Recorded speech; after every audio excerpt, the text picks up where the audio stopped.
Hello friends, welcome है आपका classes bye शैली में। और मैं शैली फिर से आपका स्वागत करती हूँ आपके यूट्यूब चैनल पे। और तो फ्रेंड्स, आज इम्पॉर्टेंट डे थी। जैसे कि आपको पता है कि डीएसएसबी के पीआरटी के एग्जाम स्टार्ट हो गए हैं आपके। और आज पहला एग्जाम आपकी शुरुआत थी पहली डेट को 7 को। और तीनों शिफ्ट में आज एग्जाम हो चुका है आपका पीआरटी का। जैसे कि मैंने आपको पीआरटी में पहले भी आपको बताया था, अगर आपने वीडियोस देखी होंगी, वीडियोस ज़्यादा से ज़्यादा मेरी शेयर नहीं होती हैं, लेकिन फिर भी जितने लोग कैंडिडेट्स देखते होंगे आप लोग, आप उसमें मैंने आपको बहुत बार बताया था कि आपका हिंदी पीआरटी, जब मैंने टीजीटी का एग्जाम, मेरा सारा जनरल पेपर मैं आपको बता रही हूँ बिल्कुल इजी था। ठीक है, तो पीआरटी में आप ये समझ के मैंने आपको बताया था कि और इससे कम ही आएगा, इससे ऊपर नहीं आएगा जीए का। ठीक है, जो पेपर 1 था आपका जनरल अवेयरनेस। तो आज वही हुआ है आपकी हिंदी इंग्लिश। हिंदी तो बिल्कुल ऐसी आई है कि आप बिल्कुल आराम से उसको कर सकते हो, हर बच्चा कर सकता है हिंदी।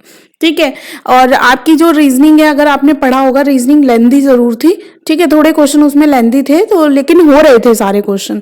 और पीआरटी के हिसाब से मैथ भी उन्होंने थोड़ा सा कम ही उसका दिया था। अगर आप मैथ, ये हो सकता है कि हाँ आपने ऐसे छोड़ दिया और चलो भाई मैथ मुझे नहीं आता था तो मैथ को मैं छोड़ देता हूं, लेकिन मैथ भी हमारा ऐसा था कि अगर आप करना चाहते तो कर सकते थे। ठीक है, दूसरी बात इंग्लिश भी। और तीसरा जो मैंने आपको बताया था आपका कि जीके का आपको कुछ फालतू के, आप अपने हिस्ट्री के अंदर मत जाना।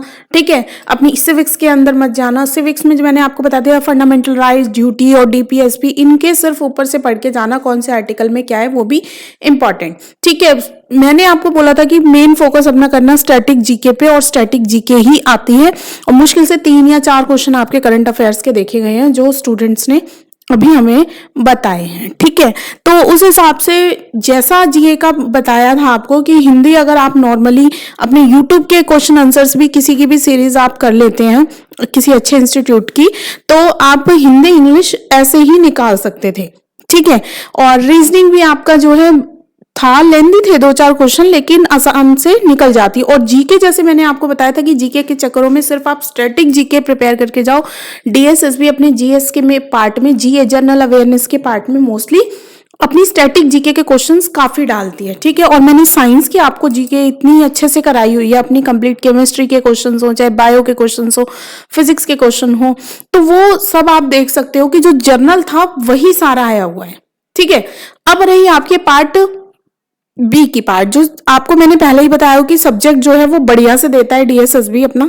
ठीक है, क्यों? क्योंकि उसे भी पता है कि जो हमारा टाइम है वो कम है, नेगेटिव मार्किंग है, इसीलिए वो जनरल पेपर आपका थोड़ा सा इजी या मीडियम में लेके चलता है। ठीक है, लेकिन आपका जो सब्जेक्ट वाला है वो आपको पूरा सही से करना पड़ेगा।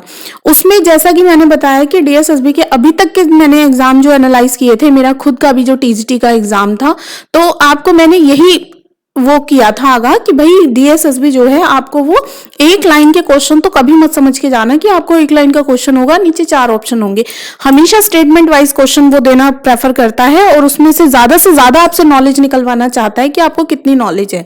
उसमें स्टेटमेंट दी गई होंगी। ठीक है, और उसके नीचे कौन सी स्टेटमेंट ठीक है, एक ठीक है, दोनों ठीक है, दोनों गलत है, इस तरीके से। और आज भी वही देखा गया है कि जो क्वेश्चन आए हैं वो इसी तरीके के आए हैं। ठीक है, और आपको जैसा कि पता है, जो सेंट्रल के एग्जाम होते हैं, चाहे केवीएस हो, एनवीएस हो, चाहे डीएसएसबी हो, वो आपके स्टेट एग्जाम की तरह फैक्चुअल पे नहीं जाता। आपके उस पे मोस्टली जो क्वेश्चंस आते हैं, सारा पेपर आपका, 2-4 क्वेश्चन की मैं बात नहीं करती, लेकिन मोस्टली जो क्वेश्चन आता है वो अप्लाइड होता है। ठीक है, और अप्लाइड में भी डीएसएसबी कैसे देता है कि आपको स्टेटमेंट देगा। ठीक है, कि ये इस तरीके से है, ये उसके हिसाब, जैसे ये आपका जो कॉलबर्ग का नैतिकता का सिद्धांत है, मोरल डेवलपमेंट का, उसके भी आप पे आपको स्टेटमेंट दे दी कि ये हुआ था, ये लड़का ये हुआ, उसके हिसाब से ये ठीक है, मोरल डेवलपमेंट के हिसाब से ये सही है, तो ये स्टेटमेंट दोनों ठीक हैं, गलत हैं। तो इस तरीके के क्वेश्चंस आपको ज्यादा देखने को मिलते हैं और मिल रहे हैं। आज भी एग्जाम में यही हुआ है।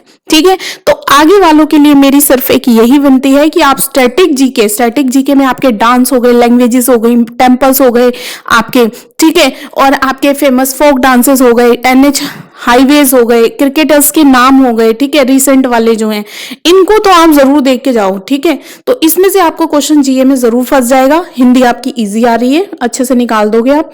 इंग्लिश आपको निकाल ही दोगे। ठीक है, ज्यादा सिनोनिम एंटोनिम में फंसे तो फंसे, अदरवाइज आप पैराग्राफ और उसका आराम से निकाल दोगे। रीजनिंग भी आप अब रीजनिंग में आपको क्वेश्चन तो आ रहे हैं, जब क्वेश्चन निकलते रहते हैं ना तो हम लोग टाइम नहीं देखते, बस निकालते रहते हैं, चाहे वो कितना ही लेंथी हो जाए। तो इसको भी थोड़ा सा ध्यान में रख के चलना कि आपकी वहां पे ऊपर घड़ी भी चल रही होती है, ठीक है। तो अपना सारा जीए में नहीं करना, थोड़ा सा अपना क्वेश्चंस, क्यों, क्योंकि जो आपके सब्जेक्ट के क्वेश्चंस होंगे ना वो बहुत थोड़े लेंथी होंगे, उन्हें पढ़ने में टाइम लगेगा, समझने में टाइम लगेगा कि हाँ भाई उसके हिसाब से स्टेटमेंट ठीक है या गलत है, तो वहां के लिए भी टाइम बचा के रखना है आपको, ठीक है। तो आज का बस यही मुझे बताना था कि जनरल पेपर इजी आ रहा है, ठीक है, मैथ भी इजी आ रहा है, लेकिन अपना टाइम को जरूर करके चलना। और जीए में आप ध्यान रखना, फालतू की इधर उधर की चीजें मत देखना, स्टैटिक जीके कर जाओ, आपके जीए में आराम से 8-10 क्वेश्चन आप निकाल दोगे, ठीक है। और दूसरी बात, आपका पेपर जो है स्टेटमेंट वाइज जरूर करना, जो भी चीज आप पढ़ रहे हो लास्ट मोमेंट पे उसकी स्टेटमेंट वाइज अप्लाइड क्वेश्चन ही आ रहे हैं, फैक्चुअल क्वेश्चन बहुत कम आ रहे हैं। फैक्चुअल आपके जो एजुकेशन साइकोलॉजी वगैरह है उसमें कौन सा ईयर है, कौन सी क्या है, तो ये क्वेश्चंस आपको देखने को मिल जाएंगे, ठीक है। अदरवाइज अप्लाइड क्वेश्चन ज्यादा है, जैसा कि डीएसएसबी अपने हर एग्जाम में करता है, ये कोई नई बात नहीं है, तो ये आप ध्यान में रख के चलना, ठीक है। तो आगे के लिए प्रिपेयर रहना, अप्लाइंग क्वेश्चन आ रहे हैं, ठीक है। जहां से भी आप प्रिपेयर कर रहे हो अपनी ज्यादा से ज्यादा सीरीज किसकी लगाओ, टेस्ट सीरीज अपनी स्टेटमेंट वाली, या उनको पढ़ो दोबारा से, ठीक है। टेस्ट सीरीज तो अब चेंज होने से रही है आपकी, तो थोड़ा सा वही आपको आज बताना था। और पेपर जो है जहां तक सुनने में आ रहा है इजी टू मॉडरेट ही था, मुश्किल पेपर नहीं था आपका बिल्कुल भी, ठीक है। तो और आगे के लिए भी ये ध्यान रखना, जैसा कि मैं अब हर बार आपको बताती हूँ, मैंने खुद एक्सपीरियंस किया है अपने पे एग्जाम में, एक्यूरेसी बहुत मैटर करती है। आप मैक्सिमम क्वेश्चंस करने की बजाय आप मिनिमम क्वेश्चन सही करिए, ठीक है। आप 180 क्वेश्चंस करने की बजाय, आप उनमें से थोड़ा सा गलत करने की बजाय आप 160 क्वेश्चंस बिल्कुल करेक्ट करिए, इस पे ज्यादा मैटर कीजिए, ठीक है। तो आपको अगर आप 180 क्वेश्चन या 170 क्वेश्चन करके आ रहे हो और उसमें आपके गलत भी काउंट हो रहे हैं तो वो कोई फायदा नहीं है। आप 150 to 160 क्वेश्चन सही करके आ रहे हैं, वो ज्यादा मैटर करता है, ठीक है। तो आप ये ध्यान रखना, बस माइंड में अपना टाइम को लेके चलना आप लास्ट मोमेंट में, और अपना यही ध्यान रखना कि जहां पे भी हो सके प्लीज रॉन्ग क्वेश्चन को या रिस्क वाले को अटेम्प्ट मत करना। जहां भी आपको थोड़ा सा लगे कि हाँ भाई ये भी हो सकता है, ये भी हो सकता है, प्लीज उसमें बहुत कम जाना। जिसमें आपको लगे कि 90% ये है, ये तभी उसको अटेम्प्ट करना, अदरवाइज उसको स्किप करते रहना।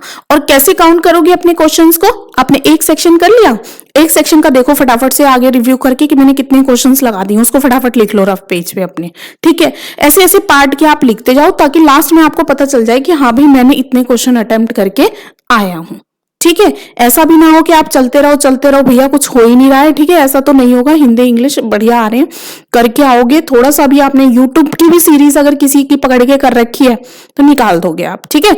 और जीके में अपना आप भी करना चाहते हो तो लास्ट मोमेंट में मैंने आपको बताया हुआ है, 35 रुपए वाली अरिहंत की बुक आती है, अब तो खैर आप क्या लोगे, ठीक है। तो स्टैटिक जीके का पार्ट फटाफट वीडियोस यूट्यूब पे निकाल के, फेमस टेम्पल है, फेमस लैंग्वेजेस हैं, ठीक है, स्पोर्ट्स के हैं आपके, ये सब चीजें आप उनको ध्यान में रख के कर जाना, ठीक है। और अपना जो क्वेश्चंस आपके आ रहे हैं वो मैंने बता दिया, अप्लाई है, फैक्चुअल क्वेश्चन बहुत कम है, जैसे आपको पता है डीएसएस भी ऐसा ही करता है। और एनआईओएस जो आपके नोट्स हैं बहुत इसमें इंपॉर्टेंट रोल प्ले करते हैं, तो उसको भी ध्यान में रख के आप एक बार से चलना, ठीक है। तो मिलते हैं नेक्स्ट वीडियो में। तभी मैंने आज जो काम की भी चीजें होती हैं वही मैं अपने चैनल पे डालती हूँ, तो प्लीज आप एक बार इसको, जो आगे आने वाले हैं बस 2 चीज ध्यान रखना, अपना टाइम का मैनेजमेंट, और दूसरा आपका जो मिनिमम है क्वेश्चन, कम से कम क्वेश्चन करो लेकिन सही करो, ठीक है, बजाय मैक्सिमम रॉन्ग के, ठीक है। ये बहुत मैटर करती है एक्यूरेसी, तो इसको ध्यान में रख के चलना। All the best for next exam के लिए, नेक्स्ट डेट के एग्जाम के लिए। मिलते हैं नेक्स्ट वीडियो में, थैंक यू। चैनल को सब्सक्राइब कर लीजिए।